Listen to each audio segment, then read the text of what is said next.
Good morning class 9 Hindi class में आपका स्वागत है। बच्चों, आपने कवित्री ललद के वाक का पहला भाग पढ़ा। अब हम पढ़ते हैं दूसरा भाग। क्या है? खा खा कर कुछ पाएगा नहीं, ना खाकर बनेगा अहंकारी।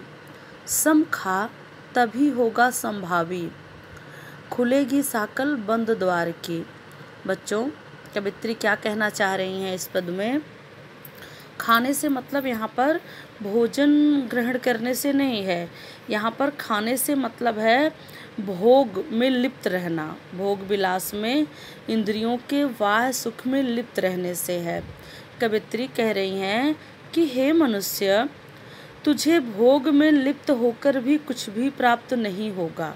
खा खा कर कुछ पाएगा नहीं मतलब लगातार तू अगर भोग करता रहेगा तो भी तुझे इससे कुछ प्राप्त नहीं होगा, मतलब संतुष्टि नहीं मिलेगी, क्योंकि वासनाएं, इच्छाएं अनंत हैं।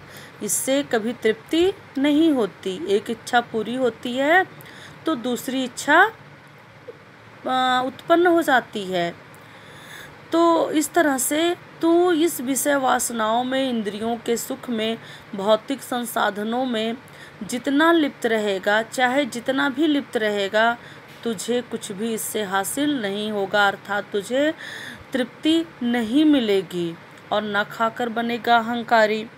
और अगर तू भोग विलास को त्याग देता है और तू संन्यास ग्रहण कर लेता है और तो तू अहंकारी बन जाएगा। कहने का मतलब कि जब व्यक्ति थोड़ा दूसरों से अलग काम करता है और ये वाह संसार के मोह माया ममता से अलग हो जाता है, तो वो अपने आप को श्रेष्ठ समझने लगता है। उसे लगता है कि मैं दूसरों से अलग हूँ, मैं सामान्य मनुष्य नहीं हूँ। और कभी कभी तो यह अहंकार इतना बढ़ जाता है कि मनुष्य अपने आप को ईश्वर के तुल्य समझने लगता है, खुद को ही वह ईश्वर मान लेता है। तो यहाँ पर कवित्री कह रही है, ना खाकर बनेगा अहंकारी। यदि तू बिल्कुल ही संसार से विरक्त हो जाएगा तो इंद्रियों का सुख नहीं भोगेगा या संसार के जो भौतिक संसाधन हैं उससे तो बिल्कुल दूर हो जाएगा, तो तू अहंकारी बन जाएगा। और अगर तू खाता रहेगा, मतलब इंद्रियों का सुख भोगता रहेगा, भौतिक संसाधनों का सुख लेता रहेगा, तब भी तुझे तृप्ति नहीं मिलेगी। और त्याग देगा तो तू अहंकारी बन जाएगा कि मैं श्रेष्ठ हूँ, मैं दूसरों से अलग हूँ, मैं सामान्य मनुष्य नहीं हूँ। तो इस तरह से दोनों ही स्थिति में तुझे ईश्वर प्राप्ति नहीं होगी, क्योंकि लगातार भौतिक संसाधनों का प्रयोग करने से भी तुझे तृप्ति नहीं मिलेगी।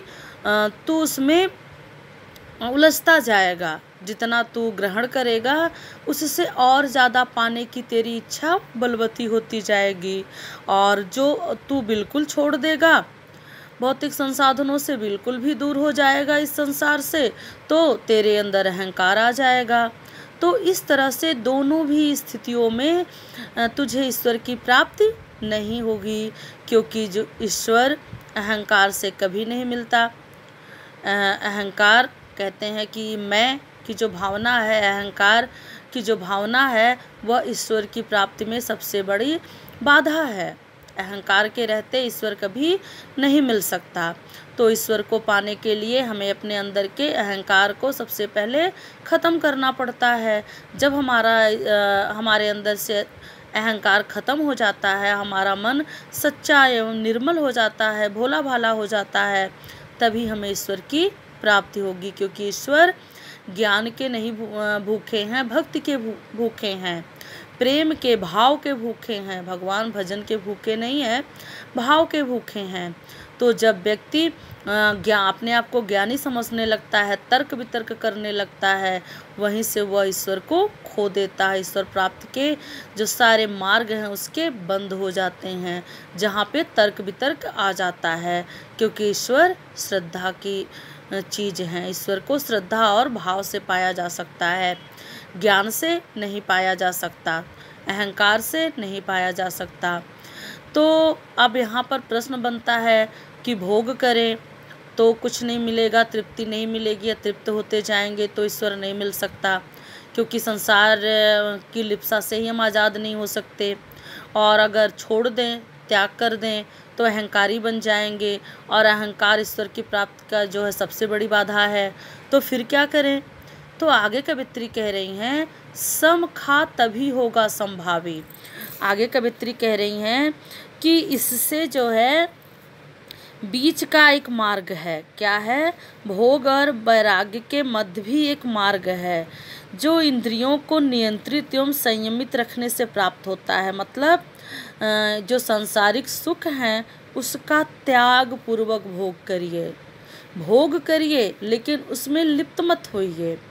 सारे संसार की जो समस्त वस्तुएं हैं, संसार के समस्त जो सुख हैं, उन सब का भोग करिए, लेकिन त्याग पूर्वक भोग करिए, उसके प्रति आपकी आसक्ति नहीं होना चाहिए। इस तरह से संयमित जीवन बिताने वाले को जो है ईश्वर की प्राप्ति होती है, खुलेगी सांकल बंद द्वार की। उसके लिए जो है ये जो मुक्ति का मार्ग है, मुक्ति रूपी द्वार की जो कुंडी है, अपने आप खुल जाती है।